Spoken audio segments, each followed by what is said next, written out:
అందరికీ నమస్కారం అండి. నేను ఈరోజు ధనరాజ్ గారితో అండ్ రామోహన్ రాఘవన్ టీంతో ఉన్నాను. నీ పేరు మర్చిపోయారు. పృథ్వీ గారు రెడీ. అందరికీ నమస్కారం అండి. నేను ఈరోజు ధనరాజ్ గారితో పృథ్వీ పోలవరపు గారితో ఉన్నాను. రామోహన్ రాఘవన్ సినిమా గురించి డిస్కషన్ గురించి. 12 years బ్యాక్ నేను ఇండస్ట్రీలో నాకు ఏమీ తెలియదు, ఒక్క మనిషి కూడా పరిచయం లేకుండా హైదరాబాద్ వచ్చాను. అప్పుడు స్ట్రగుల్ అవుతున్న టైంలో ధనరాజ్ ఎవరో ఫ్రెండ్ ద్వారా ధనరాజ్ గారు షార్ట్ ఫిల్మ్కి డైరెక్షన్ చేస్తున్నారు, దానికి డిస్కషన్ గురించి రావాలని చెప్పి నన్ను పిలిచారు. అప్పటి నుంచి మొదలయ్యి ధనరాజ్ గారు నన్ను ఆయన సినిమాకి వెళ్తే షూటింగ్కి, డబ్బింగ్కి వెళ్తే డబ్బింగ్కి, పార్టీకి వెళ్తే పార్టీకి పరిచయాలు అవుతాయి అంటే దాన్ని తీసుకెళ్ళి నేను రైటర్ అయ్యేంత వరకు నన్ను ఆయన తీసుకొచ్చారు. ఇప్పుడు ఫైనల్గా ఆయన కోరుకున్నట్టు నేను రైటర్ అయ్యాను. షార్ట్ ఫిలిం సినిమా నుంచి ఇప్పుడు ఫీచర్ ఫిలిం చేస్తూ ధనరాజ్ గారు ఇప్పుడు ఆయన డైరెక్టర్ అయ్యి ఇద్దరు ఈ రోజు ఇక్కడ కూర్చొని మాట్లాడుకోవడం నాకు చాలా హ్యాపీగా ఉంది.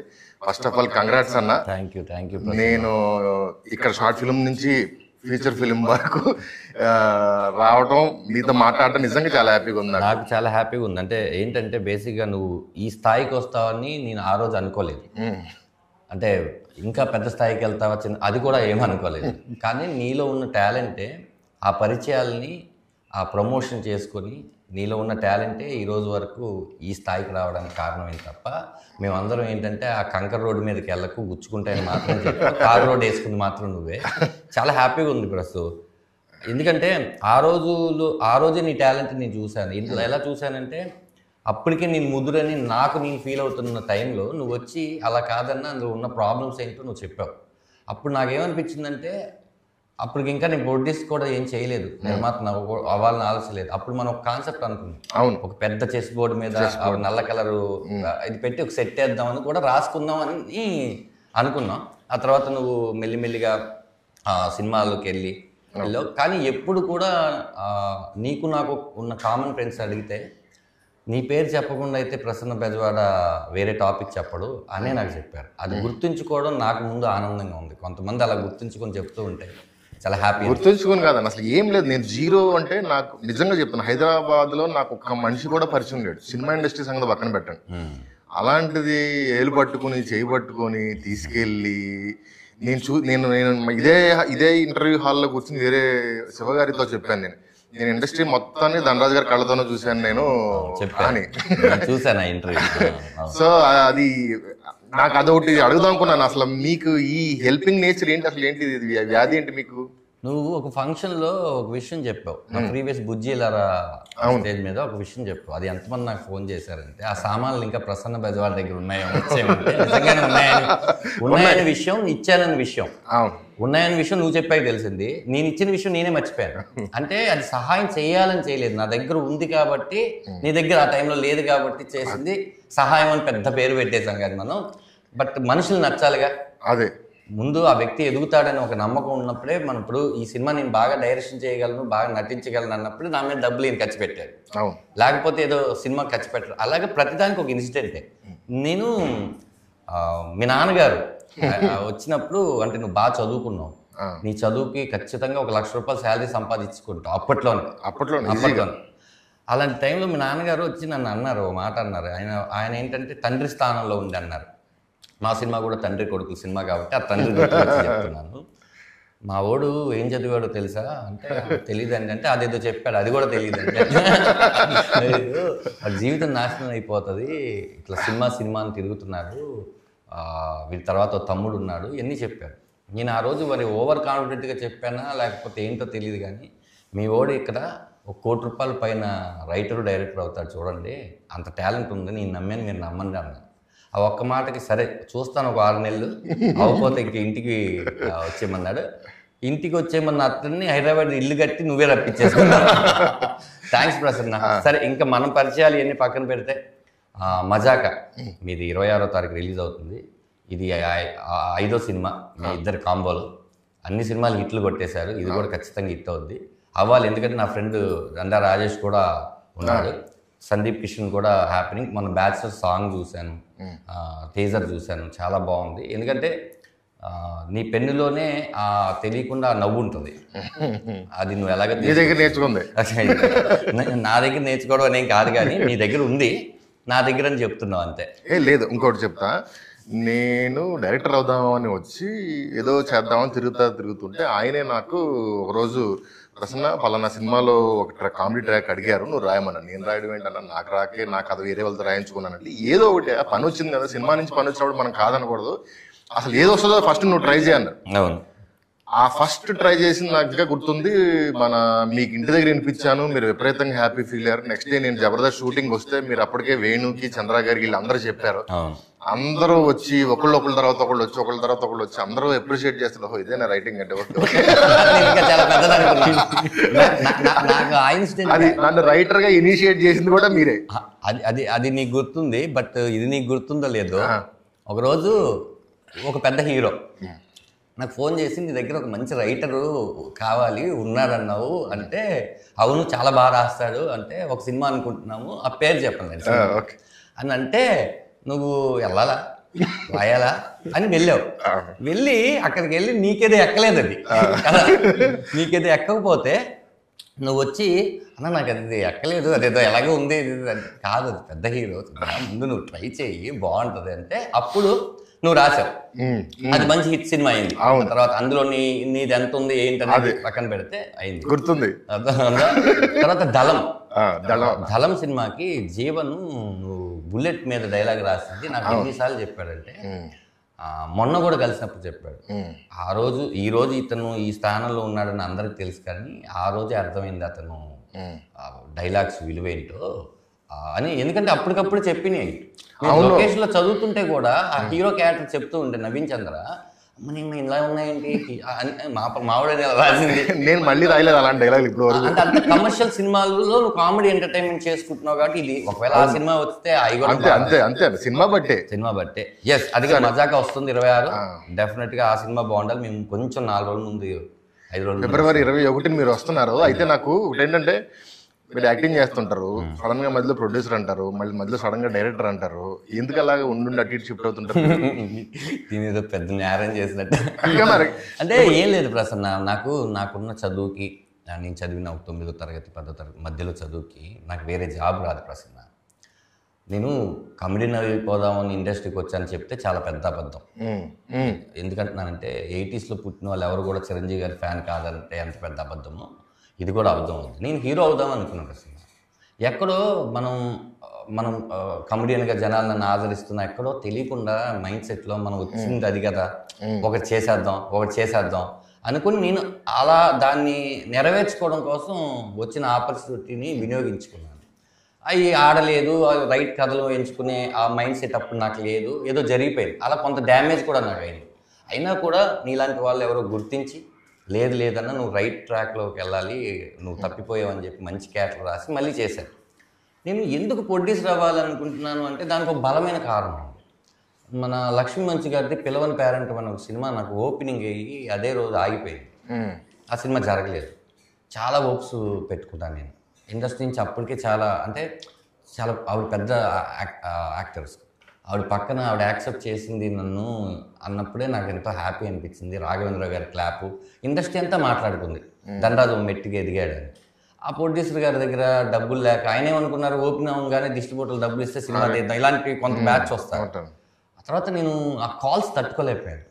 అయిపోయిందంట కదా, ఇలాంటి కొంతవరకు తీసేశారంట కదా, ఇలా అవుతున్న టైంలో సర్లే అనుకుంటే మళ్ళీ ఒక ఆయన వచ్చి సచ్చినోడి ప్రేమ కదా అనే సినిమా నువ్వే కరెక్ట్గా ఉంటావు, నీ పర్సనాలిటీ బాగుంటుంది అంటే సరే ఇక్కడ ఆగిపోయింది, దేవుడు ఎక్కడో ఇక్కడ ఇచ్చాడు అనుకుంటే అది ఓపెనింగ్ రోజు ఆగిపోయింది. సేమ్ ఇలాగే నాకేంట్రా ఓపెనింగ్ దాకా వెళ్తున్నాయి, ఆగిపోయింది ఏంటని కనుక్కుంటే నీతో సినిమా తీస్తే లాస్, అసలు నిన్నెవడు చూస్తాడు, నీ ఫేస్ ఏంటి, నీ ఇదేంటి అనగానే డైరెక్టర్ గొడవ పెట్టేసుకున్నాడు. కావాలంటే ఇదే కథ వేరే హీరోతో చేద్దాం అంటే నేను ధనరాజ్ అనుకున్నాను, నాకు కథలో ధనరాజే కనపడుతున్నాడు, నేను అట్లా ఇవ్వలేనన్నాను. సరే నా ముందు అలా చెప్పాడేమో అనుకుని నేను వచ్చేసాను. కట్ చేస్తే నేను నాకున్న బిజీలో నేను కమెడియన్గా ఎదుగుతూ ఈ జబర్దస్తులు ఇవన్నీ చేసుకుంటూ కొంచెం హ్యాపీగా ఉన్నాను. ఆయన ఏం చేస్తున్నారంటే ఆ కథ పట్టుకుని తిరుగుతున్నారండి అన్నాడు ఒక మేనేజర్, కామన్ మేనేజర్. కథ పట్టుకుని తిరగడం ఏంటి, ఆయన పలానా ఛానల్లో లేదండి అది కూడా మానేశారు, మీతోనే సినిమా తీస్తా అంటున్నారు, ఎంతమంది ఎన్ని ఆఫర్స్ ఇచ్చినా ఒక ఆయన కారు కొనిస్తా అన్నాడు, ఒక ఆయన ఇల్లు కొనిస్తా అన్నాడు, లేదు నాకు ధనరాజు ఓకే, ఈ కథకి మీకు ఓకే అయితే చేస్తాను. తిరుగుతున్నాడంటే నాకు బాధ అనిపించింది.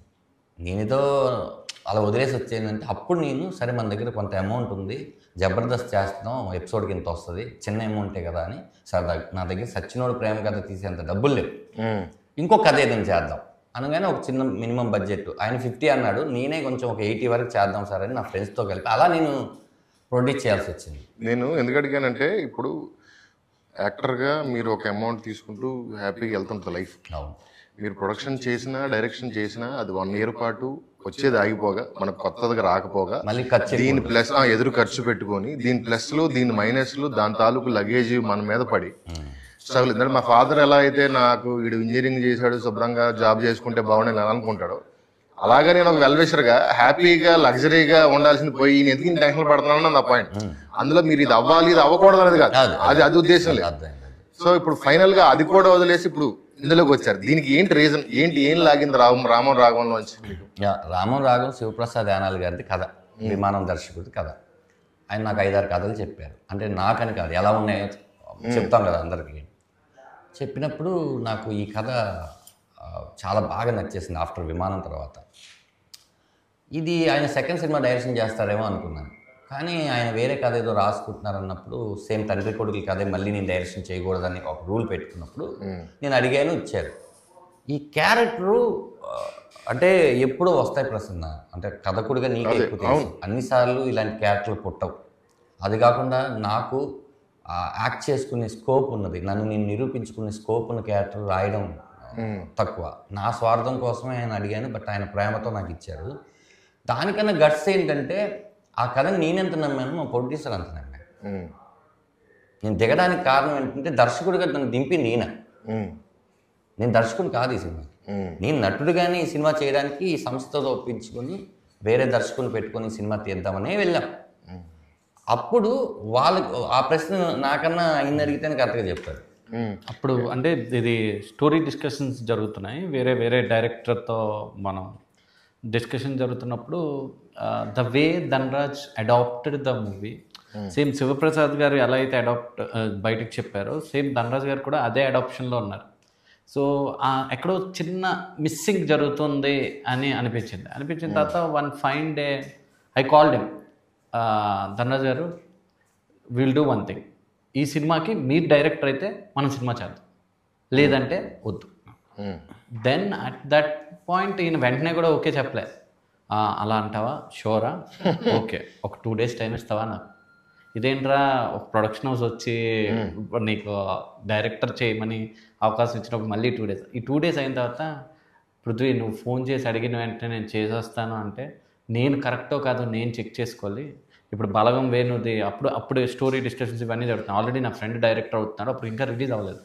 సో ఇప్పుడు నేను కూడా డైరెక్టర్ అవుతున్నాను అంటే దానికి ఒక రీజన్ ఉండాలి, అది నాకు నేను చేయగలనా అని చెప్పి శివప్రసాద్ గారితో క్రాస్ చెక్ చేశారు. మీ కథ ఇదే, నేను ఇప్పుడు దీని మీద వర్క్ చేస్తున్నా, ఇది నేను డైరెక్ట్ చేయడం మీకు ఇష్టమేనా? సో ఆయన అన్నారు, సార్ ఈ కథకి ఎవరైనా న్యాయం చేయాలంటే అది మీరే. ఆ తర్వాత మళ్ళీ సముద్రగన్ గారికి చెప్పారు, నాకంటే he will be a best choice అన్నారు. సో అలాగా యాక్సిడెంటల్గా టు బీ ఆనెస్ట్ ఫోర్స్ఫుల్లీగా ఇన్ డైరెక్షన్ తీసుకున్నారు. అయితే ఈ ప్రాసెస్లో నేను ఒక సీన్ మేక్ చేస్తున్నప్పుడు నేను ఆన్సెట్ ఆన్లైన్ ఎడిట్లో చూసాను. ఆ రోజు చూసినప్పుడు I hugged him and I told, గొప్ప డైరెక్టర్లు చాలామంది ఉంటారు కదా ఇండస్ట్రీలో, అందులో మీరు ఒకరు, your name will be return there, డెఫినెట్లీగా మీ పేరు ఒక 20 years తర్వాత ఒక మంచి డైరెక్టర్స్లో మీ నేమ్ ఉంటుందండి. That confident. ఇప్పుడు డబ్బులు మీరు ధనరాజు సముద్రగాని కాంబినేషన్ మీద పెట్టారా, కథ నమ్మి పెట్టారా, ఏంటి? నేను ఫస్ట్ స్టెప్ తీసుకోవడానికి ఏంటి వార్డ్రోబ్? కథేనండి, ఫస్ట్ చెప్పింది కథేనండి. కథ చెప్పిన తర్వాత నేను ఆ నలుగురు చూసాను, సో 90s బ్యాచ్. సో ఆ టైంలో నేను చూసినప్పుడు నేను ఏం ఫీల్ అయ్యానో ఆ ఎమోషన్ ఉంటుంది కదా, అదే నాకు జూమ్ కాల్లో కథ చెప్పినప్పుడు అదే ఫీల్ అయ్యాను నేను. ఆ కథ చెప్పిన తర్వాత దాని మీద ఒక 8 to 9 months వర్క్ చేసాం స్క్రిప్ట్ మీద, ఎక్కడెక్కడ ఎలా ఉండాలి ఏంటి అని చెప్పేసి. ఆ తర్వాత కథ తర్వాత కాంబినేషన్ సముద్రగన్ గారు కొడుగ్గా ధనరాజు, సో ఈ కాంబినేషన్ కూడా బిలీవ్ చేశాను. సో ఆబ్వియస్లీ కథ డ్రైవ్ చేసిందండి.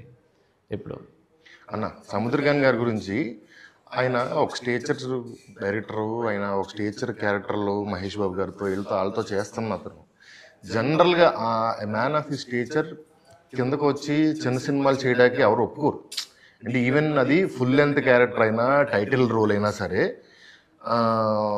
మన ఫీజు విషయంలో కానీ నెక్స్ట్ మళ్ళీ పైకి వెళ్తే అతను ఈ సినిమా చేయడం ఇండస్ట్రీలో ఇవి ఉంటాయి. అది నేను పేర్లు చెప్పను కానీ ఆయన స్టేచర్లో ఉన్న అలాగే ఆ క్యారెక్టర్లు చేసే మిగతా 3-4 ఆ సెగ్మెంట్లో ఉన్న వాళ్ళు ఎవరైతే ఉన్నారో వాళ్ళు 100% చేయరు. ఈయన ఎప్పుడు ఆ విమానం అని చేస్తారు, మధ్యలో వీళ్ళు ఇలాంటి రామో రాఘవం ఇలాంటిది ఏది ఉన్నా కూడా ఈయన విన్న దాంట్లో ఆయన ఏంటి, ఆయన మైండ్ సెట్ ఏంటి అసలు? నేను విమానం సెట్లోనే ఆయనకి నెక్స్ట్ ఏంట్రా అని అన్నాడు ఆయన. ఆయనకి విమానం లాంటి ఒక కథ, ఒక కమెడియన్ అంత టేస్ట్ఫుల్గా కూడా ఉంటుందా? కామెడీ కథ కాదు ఇది. అతను భుజం మీద వేసుకుని శివప్రసాద్ తీసుకున్న దాకా తీసుకొచ్చాడంటే వీడికి ఒక టేస్ట్ ఉందని నమ్మాడు ఆయన. అప్పుడు నెక్స్ట్ విమానంలో మేమిద్దరం కాంబినేషన్ యాక్ట్ చేస్తున్నాం. చేస్తూ ఉంటే నెక్స్ట్ ఏంట్రా అన్నాడు. మళ్ళీ శివప్రసాద్ గారు కదేనన్నా అని ఆయన విన్నా వినకపోయినా ఊరికి నాకు చెప్తూ ఉన్నా. ఇందులో ఫాదర్ క్యారెక్టర్ నేను చేస్తే నీకు ఓకే అన్న ఆయన అడిగాడు, నేను అడగలేదు. అదే అన్న నీది చేస్తే సూపర్గా ఉంటుందన్నా, మరి నిజమేనా, నేను అన్ని ప్రొడక్షన్ హౌస్కి చెప్పుకోవచ్చా అన్న, ఇది నేనే చేస్తున్నాను అన్నాడు. ఆ డౌట్ అనేసాడు. ఎందుకంటే అక్కడేమో శివకార్తికేయన్ గారికి దానిలో ఫాదర్, ధనుష్ గారికి విఐపి దాంట్లో ఫాదర్, ఇక్కడేమో పిల్లోడికి ఫాదర్. నాకు ఫాదర్ గారు చేయడం చాలా వినడానికి చాలా సూపర్గా ఉంది. ఎలా అని మళ్ళీ క్రాస్ చెక్ చేశాను. నేను చేస్తున్నా. కొన్ని కథలు వచ్చినప్పుడు మనం వదులుకోకూడదు, అవి మళ్ళీ మన దగ్గరకు రావు. అలాంటి కథ ఇది, మనం చేస్తున్నాం అంతే అన్నాడు. ఆ తర్వాత నాకే కాదు, తిరుమానికి మన ఆయన సినిమా మనం రిలీజ్ అయింది, ఆ సినిమా కూడా అలాగే చెప్పారు. అది మంచి సూపర్ హిట్. ఆయన ఒప్పుకున్న టైంలో బ్రో షూటింగ్ జరుగుతుంది. మనం బ్రో సెట్లో కలిసాం. ఆయన ఈ సినిమా రిజల్ట్ పక్కన పెట్టండి, బ్రో సినిమా పవన్ కళ్యాణ్ గారితో డైరెక్షన్ చేస్తున్న ఆయన నెక్స్ట్ సినిమా వేరే డైరెక్షన్ చేయాలని ఉంటారు. ఆయనకు వచ్చే ఆఫర్స్ చాలా ఉంటాయి. దాంట్లో నాకు 35 days ఇవ్వాలి.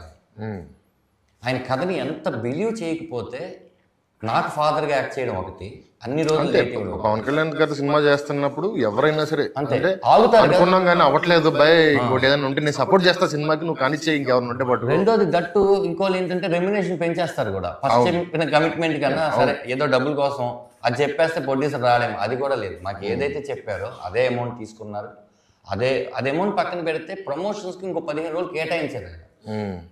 నాకు చాలా ఇప్పటి వరకు నేను దర్శకుడు అయినప్పటి నుంచి నాకు తృప్తినిచ్చిన మాట ఏంటంటే, నేను సార్ మీరే డబ్బింగ్ చెప్పాలి, నేను చెప్పించుకుంటాను అని చెన్నై వెళ్ళి డబ్బింగ్ 4 రోజులు టైం ఇచ్చారు ఆయన. తెలుగుకి 3 రోజులు, తమిళ్కి 1 day. ఆయనకున్న బిజీయెస్ట్ షెడ్యూల్.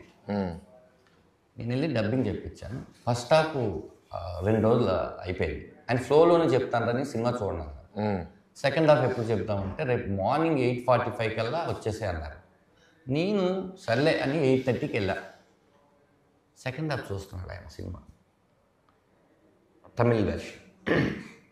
నేను సరే డిస్టర్బ్ చేయకూడదు కదా అని చూస్తున్నాను. అయిపోయింది 8:25 అయిపోయింది. ఆయన కంట్లో నీళ్లు పెట్టుకుని అలా బయటకు వచ్చారు, గట్టిగా కౌగిలించుకున్నారు.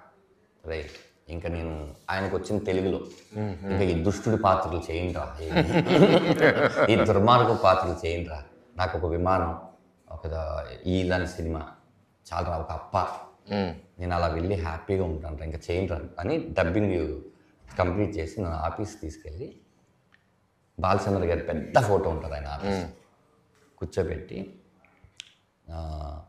ఒరే కొడక, మనం చాలా స్క్రిప్ట్లకి డైరెక్షన్ చేద్దాం అనుకుంటాం, కానీ ఒక స్క్రిప్ట్ మనల్ని అడుగుతురా నువ్వే డైరెక్ట్ చేయని, అదేరా ఈ స్క్రిప్ట్ అన్నాడు. కొన్ని షార్ట్లలో కొన్ని అర్థాలు ఉన్నాయిరా, అది ఎలా పెట్టగలిగావు అని అడిగి మేము ఇద్దరం డిస్కస్ చేసుకుంటే అప్పుడు నేను హోటల్కి వచ్చి ఇంకా అయిపోయింది. అంటే ఆయన ఒక నేషనల్ అవార్డ్ యాక్టరే కాకుండా చాలా పెద్ద డైరెక్టర్, సీరియస్ అలవగ్గా చేసేసిన డైరెక్టర్.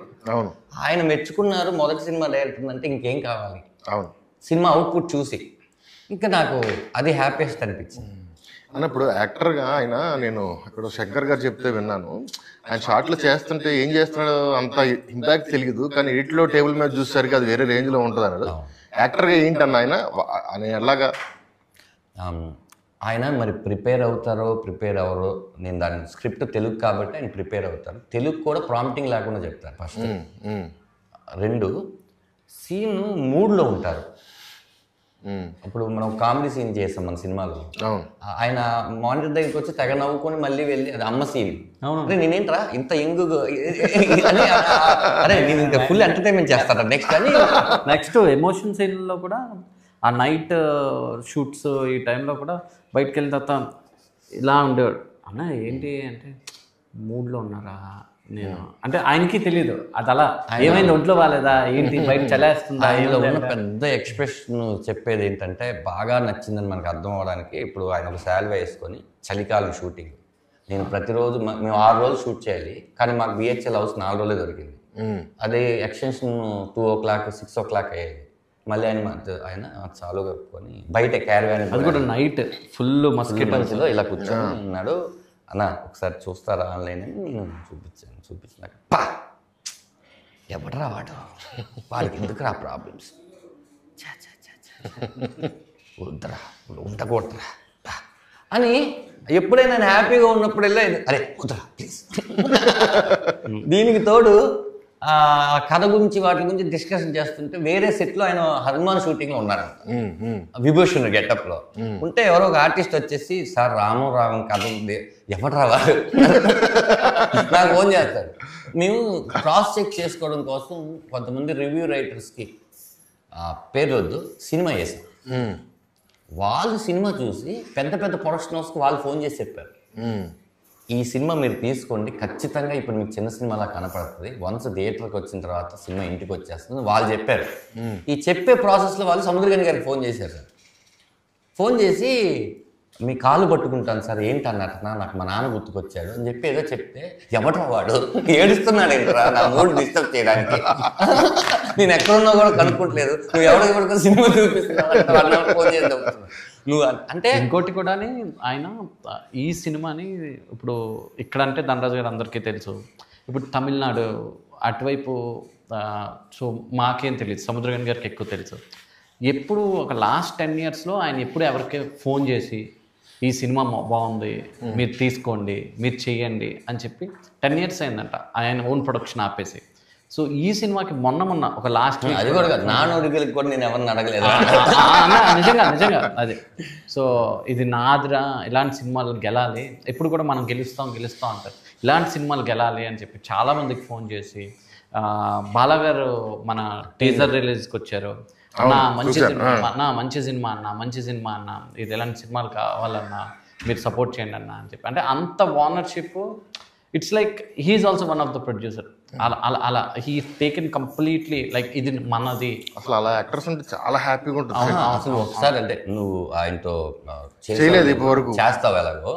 మాకు ప్రసాద్ ల్యాబ్లో మా అన్నీ ఎలా ఉంటాయంటే ఏది కేక్ వాక్ కాదు మాకు ఈ సినిమా బిగినింగ్ నుంచి ఇప్పుడు రిలీజ్ అయ్యేంత వరకు కూడా అలాగే ఉంటుంది. మేము ప్రిపేర్ అయిపోయాం.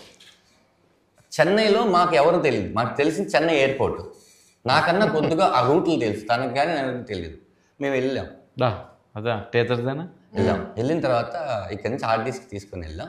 తంబి రామయ్య గారు, బాలా గారు, బాబీ సింహ గారు, పొరాటా సూరి గారు, పసంగల డైరెక్టర్ ఇట్లా ఇంకో పెద్ద వాళ్ళు అందరూ వచ్చారు. ప్రెస్ గిస్ మొత్తం ప్రసాద్ గారు. ఆయన పాపం బ్లాక్ అండ్ బ్లాక్ వేసుకుని వచ్చారు. తెలియకుండా నేను బ్లాక్ వేసాను ఈయన బ్లాక్ వేశారు. వచ్చిన గెస్ట్లు అందరూ బ్లాక్ అండ్ బ్లాక్లో వచ్చారు.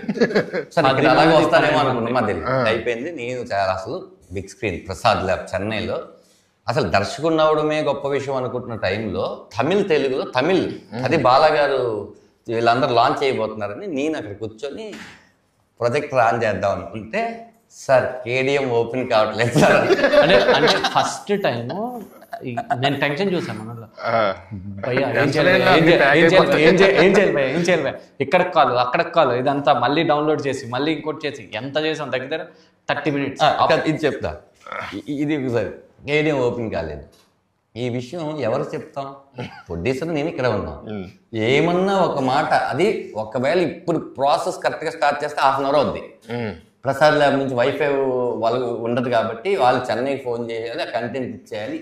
ఈ లోపల ప్రెస్ తెలుగు తగిలేదు అన్నా మనం తెలుగు సినిమా మనం తమిళ్లో చూపిస్తాం నేను ఏదో ఒకటి చేస్తాను వెళ్ళి వచ్చి కూర్చుంటే అది ఓపెన్ కావట్లా అని చూస్తాం అయిపోయింది. అరే ఏంట్రా గెస్ట్లు అందరూ వచ్చారు ఎన్న మ్యాటర్ అని అన్న పైకి వచ్చారు సినిమా ఓపెన్ కావట్లేదు అన్నా ఇదే అన్నాడు ఆయన. ఇక్కడ ఫస్ట్ టైం ఉన్న సినిమా కంటెంట్ ఓపెన్ కాకపోతే సూపర్ ఓపెన్ అలా అయిందంట కొన్ని సినిమాలు. నేను అసిస్టెంట్ డైరెక్టర్ గా ఉన్నప్పుడు నేనే ఇలా ఏం టెన్షన్ పడితే ఎంతసేపులో అవుద్దో చెప్పు అన్న ఫస్ట్ అంటే ఒక 15 నిమిషాలు చేసి అందుకే అన్నీ వెళ్ళాడు 30 నిమిషాల తర్వాత వచ్చాడు. ఫస్ట్ లో ఉన్న హ్యాపీనెస్ తగ్గింది. తగ్గి ఏంట్రా వాళ్ళ గారా వీళ్ళు గారు అంటే అన్నంటే లక్కీగా అది చెకింగ్ కోసం నా మొబైల్ పంపించుకున్నాను. అక్కడ వేయాల్సింది 4K బట్ నా మొబైల్ MP4 ఉంది. సరే అయితే ఏంది ఏదో ఒకటి ఏంటి అంటే అది పెట్టి తన ల్యాప్టాప్లో పెట్టి మొత్తానికి చేసి వేస్తే అది 4K లాగా వచ్చింది. ఏంటి వాళ్ళు 4Kనే చేసి పంపించారు 1080 వచ్చింది. అంతా నేను ఇట్లా ఉనికిపోతున్నాను. టెన్షన్ ఫుల్ ముందే అయిపోద్దేమో అని అయితే మనం ఏదో చెప్పుకోవచ్చు తెలియదు. అక్కడ మనకు మీకోసం ఇంత టైం ఎందుకంటే బాలాగారు అప్పటికి ఫంక్షన్స్ కి వచ్చి 1 ఇయర్ దాటిందంట. ఆయన ఫంక్షన్ కి వెళ్ళదంట. వచ్చి రావడం వాళ్ళందరూ సినిమా గురించి మాట్లాడి ఇచ్చేసారు. దానికి ఒక సముద్రకాన్ని అన్న ఇంకా అంటే ఆ పెద్ద ఆయన కాలు పట్టుకోవడం ఒక్కటే కష్టం. అప్పుడు నాకు అర్థమైంది అమ్మ మనం లేదు కంప్లీట్ ఓనర్షిప్. ఆయన మన తమిళ్లో నా బ్యానర్ వేద్దాము ఇది చేద్దాం అంత ఆలోచనలో వన్స్ ఇన్ని హ్యాపీయెస్ట్ థింగ్స్ నువ్వు అడిగావు కాబట్టి ఈరోజు చెప్పాను. ఇవన్నీ ఎవరికి తెలియదు. హ్యాపీనెస్ ఉంది, ఎంత సాడ్ ఉంది, ఎంత బాధ ఉంది. అందుకే నా కేక్ వాక్ లాగైతే ఈ సినిమా జరగలేదు. ఎప్పుడో మీ plan successful film cakewalk తీసుకోదు, అసలు ఏ ఫిల్మ్ తీసుకోదు ఫస్ట్ కేక్ వాక్ సక్సెస్ అవుద్ది. నేను గట్టిగా నమ్మేది ఏంటంటే రేపు సినిమా అందరూ ధనరాజు హీరో ఏంటి ఆడికి అంటున్నారు. ఇందులో సముద్రకని గారు తండ్రి, ప్రమోదిని గారు తల్లి, వాళ్ళిద్దరి మధ్య పుట్టిన కొడుకు కథ ఇది. ఈ సినిమాకి హీరోయిన్లు ఎవరంటే నాకు ప్రమోదిని గారు, సముద్రకని గారే. నేను ఇందాక ఒక ఇంటర్వ్యూలో చెప్పాను, అమలాపురం అనే ఒక ఊరిలో జరుగుతున్న ఒక కథని వీళ్ళందరినీ అమలాపురం తీసుకెళ్ళలేను కాబట్టి ఆ కథని స్క్రీన్ మీద తెచ్చారు.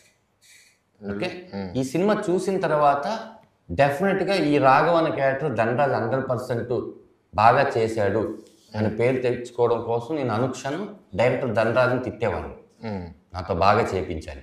అలాగే చేయించుకున్నాను. నాకు తెలిసి మేము అనుకుంటున్న రిజల్ట్ మేము ఇంకా మాకు ఎవ్వరు లేరు. మాకున్నది ఒక మీడియా, జనాలనే నమ్మాం. ఇంకా ఇండస్ట్రీలో మేము ఎవరిని నమ్మలేదు. వై బికాస్ చూసేసాం. ఎవరు కూడా ఒక్క ఎంకరేజ్ వర్డ్ చెప్తారేమో విందాం అనుకుంటే మాకు ఇప్పటివరకు చెప్పలేదు. అది నాకు చెప్పినా కూడా నేను దాయగలను. డైరెక్ట్ ప్రొడ్యూసర్కే చెప్పాడు. మా ఇద్దరు ఎవరు చెప్పినా ఇద్దరు అది చెప్పేసుకుంటాం. అంటే ఇప్పుడు ఫ్యాక్ట్స్ మనం యాక్సెప్ట్ చేయాలి. ప్రొడ్యూసర్ డైరెక్టర్ పేజీలో లేకపోతే అంతే. తను మాత్రం ఎక్కడో డిసప్పాయింట్ అయ్యి అబ్బా అనుకున్నాడు అనుకో, నేను అసలు ఇంక ముందుకు ఏమీ తీసుకురాలేను. ఇప్పటి వరకు మనం వచ్చాము, ఇక్కడ నుంచి కూడా మేము చెడ్డ సినిమా మేము 100 సార్లు సినిమా చూస్తుంటాం. 100 సార్లు మేము ఏ హై ఫీల్ అయ్యామో అదే కనిపించింది. ఈ 100లో ఒక్కసారైనా సరే ఎక్కడో తప్పు జరిగింది అని అనిపించుంటే ఈ సినిమా ఎప్పుడో రిలీజ్ అయిపోయేది. 1 డేట్లో 2 డేట్లో. ఇన్ని రోజులు ఆగి మంచి డేట్ కోసం వెయిట్ చేసే వాళ్ళం కాదు. నాతో జీ ప్రసాద్ గారు సార్ ఇది వాళ్ళు తీసుకుంటున్నప్పుడు అడిగితే ఎలా ఉందన్నా, సరే ఏంటి పరిస్థితి అన్న. ఆయన అన్నాడు, విమానం ప్రమోషన్స్ జరుగుతున్నప్పుడు ధనరాజు గారికి ఏం సంబంధం లేదు, కానీ ఇండస్ట్రీలో చాలామంది ఆర్టిస్టులని, చాలామంది టెక్నీషియన్ని ఆయన తీసుకొచ్చి షోలు వేసి చూపించి వాళ్ళతో మాట్లాడి ఆయన ప్రమోషన్ చేసిన విధానం నాకు చాలా హ్యాపీ అనిపించి స్టేజ్ దిగుతూ అన్నాను, నేను ధనరాజు నీకు హెల్ప్ చేసే రోజు నాకు రావాలని కోరుకుంటున్నానని ధనరాజుకి చెప్పాను. సో ఫైనల్గా మనోడు ఈ సినిమా చేస్తాననగానే నేను వెళ్ళి చూద్దాం అనిపించింది, చూశాను. సో హెల్ప్ చేయాలని కాదు, నాకు సినిమా నచ్చి మేము తీసుకోవాలనుకుంటున్నాము అని ఆయన చెప్పాడు. నాకు అప్పుడు ప్రసాద్ గారు ఆయన అంత ఈజీగా వెళ్ళిపోతే బాగుంది అని ఆ టైప్ కాదు. ఆయన నాకు ఒక మాట అన్నారు ఈ సినిమా చూసిన తర్వాత. ఆయన కూడా ఏంటి అంటే ఈ సినిమాలో 1 ఆఫ్ ద పార్ట్ లాగే ప్రతి విషయంలోనూ నాన్న ఆ సీన్ కొంచెం లెంత్ తగ్గించు, ఇది చేయని చెప్పి మొత్తం ఎడిటింగ్ కరెక్షన్స్ అన్నీ చేసి ఆయన ఎంత చేయాలో అంత ఎక్కువ చేసి ఒక మాట అన్నారు, మేమిద్దరం ముగ్గురు ఉన్నాం, భోజనం చేస్తున్నాం, వివాహ భోజనంలో. అలా చూస్తూ ఎందుకన్నాడో తెలియదు, ఈ సినిమా రిలీజ్ అయిన తర్వాత నేను చూసే కళ్ళు మారుతాయి ధనరాజు. నువ్వు అంటే అలా నడుచుకుంటూ వెళ్తే నేను చూసే కళ్ళు వేరేలాగా చూస్తాయని. కానీ అంటే ఇంతమంది పెద్దవాళ్ళు ఊరికి నన్ను పొగడాల్సిన అవసరం లేదు కదా, అది ఎంకరేజ్మెంట్. వాళ్ళు మనకు చేయాల్సిన ఏదైనా ఉంది అంటే అది మాకు ఆ రోజు అంతా హై ఇచ్చి. అదే. సో ఫిబ్రవరి 21న ఈ సినిమా రిలీజ్ కాబోతుంది. రామోహన్ రాఘవం అన్నయ్య చాలా చాలా కష్టపడి, అంటే డైరెక్షన్ చేయడం అంటే ఒకటి, ఆ వర్క్ చేయడం, ఆ క్రాఫ్ట్ చేయడం అది పక్కన పెడితే ఆయన చేస్తున్న కమెడియన్గా అతను చేస్తున్న అతని కెరియర్ని పక్కన పెట్టి రావడం. ఎందుకంటే డైరెక్షన్ చేసి ఒకసారి మళ్ళీ ఇంకో సెట్లోకి వెళ్తే ఆ డైరెక్టర్ అయిపోయాడు, మనం ఇప్పుడు ఏం చెప్పినాం, మనం ఏదైనా ఒక ఇంతకు ముందు ఇంప్రవైజ్ చేస్తే కమెడియన్ ఇంప్రవైజ్ చేశాడు అనుకుంటాం, ఇప్పుడు మనం ఏదైనా ఇంప్రవైజ్ చేస్తే డైరెక్టర్ ఇంప్రవైజ్ చేశాడు అనుకుంటాం. సో పిలిచే వాళ్ళు కూడా చాలా సాక్రిఫైస్లు ఉంటాయండి. అది నెక్స్ట్ 2-3 years పడాలి ఏదన్నా ఉన్నా. సో ఆ సాక్రిఫైస్లు అన్ని చేసి అన్నిటికీ రెడీ అయ్యి చేసిన సినిమా ఈ రామోహన్ రాఘవం. February 21 రిలీజ్ అవుతుంది థియేటర్స్లో. అందరూ థియేటర్కి వచ్చి సినిమా చూసి ఈ సినిమాని బ్లెస్ చేయాలని కోరుకుంటున్నాను. Thank you Prasanna. Me cinema release ఉండి కూడా అడగగానే వచ్చి నేను చేస్తాను ఎవరు చేయరు. అది మనలో ఉండాలి. 26వ తారీఖు ఒకసారి కాదు ఇంకో 4-5 సార్లు చేస్తాను. అలాగే ఆల్ ది బెస్ట్ మజాకాకి. 26 మీరు వస్తున్నారు, 21 మేము వస్తున్నాం. 2 సినిమాలతో పాటు రిలీజ్ అయ్యే అన్ని సినిమాలు బాగా ఆడాలని, మన ఇండస్ట్రీ బాగుండాలని మనస్ఫూర్తిగా కోరుకుంటున్నాను. 5th హిట్ అవ్వాలి మీ కాంబినేషన్. ఖచ్చితంగా మీరు హిట్ కొడతారు. బయట వైబ్ కూడా అలాగే ఉంది. విష్ యూ ఆల్ ద మా సినిమా చూసి ఆ ఎమోషనల్ రైడ్ లో ఉన్న వాళ్ళందరూ మీ కామెడీ రైడ్ లో thank you. So much. Thank you.